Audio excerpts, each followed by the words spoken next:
प्रियजन हो, तुम्ही नेहमी येशू ख्रिस्तामध्ये आनंदी राहा। तुम्ही का दुःखी आहात? काहीतरी बिघडलं का? काही समस्या आहे का? समस्या येतात आणि जातात। आपण येशू सोबत चालत असताना तो आपला हात धरून नेणार आहे। मग तुम्हाला भीती का वाटावी? तुम्ही म्हणता का, मला एक जीवघेणा आजार आहे, मी या समस्येतून जात आहे। तुम्ही असंत्रस्त आहात का? घरी कुणाला काही झालंय का? तुम्हालाही याचा परिणाम झाला आहे का? घाबरू नका। प्रभू काय वचन देतो हे तुम्हाला माहिती आहे का?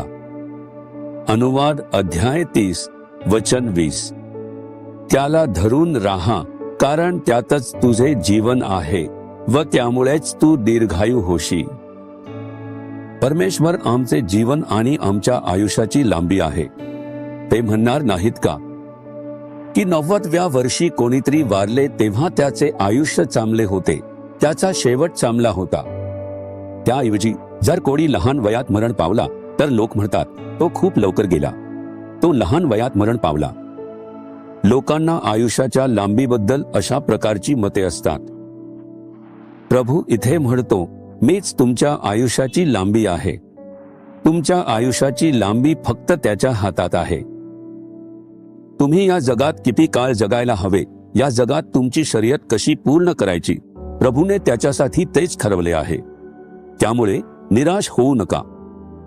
असे समजू नका की खूप म्हातारे होईपर्यंत जगणे हेच आशीर्वाद आहे आणि लवकर मृत्यू येणे हे शाप आहे। कधी कधी प्रभू अगदी लहान बाळांना किंवा मुलांनाही घेऊन जातो। त्यांना दिलेली आयुष्याची लांबी तेवढीच असते। म्हणून हे वैयक्तिकरित्या घेऊन मनाला त्रास करून घेऊ नका। त्याने तुमच्यासाठी पूर्ण आयुष्य ठरवले आहे। तोच आपला जीवन आहे।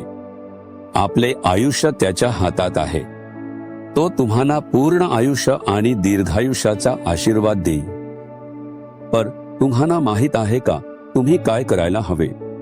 तुम्ही त्याच्याशी घट्ट चिकटून राहायला हवे। येशू ख्रिस्त माझ्यासाठी सर्व काही आहे। तोच माझे जीवन, आरोग्य, बळ आणि आयुष्याची लांबी आहे। जर तुम्ही त्याच्याशी घट्ट चिकटून राहिलात तर तो तुम्हाला दीर्घायुष्य देईल आणि मार्गदर्शन करेल। तुम्ही आता हे म्हणाल का, प्रभू तूच माझं सर्व काही आहेस, तूच माझं जीवन आणि आयुष्याची लांबी आहेस। तू मला पूर्ण जीवन दिलं आहेस आणि मला मार्गदर्शन केलं आहेस। येशूच्या नावाने आमेन आमेन। जीसस रिडीम्ड मराठी ह्या यूट्यूब चॅनेलला सबस्क्राईब करा। सबस्क्राईब बटनावर क्लिक करा आणि बेल चिन्हावरही क्लिक करा। दररोजच्या नवीन कार्यक्रमांची माहिती मिळवा।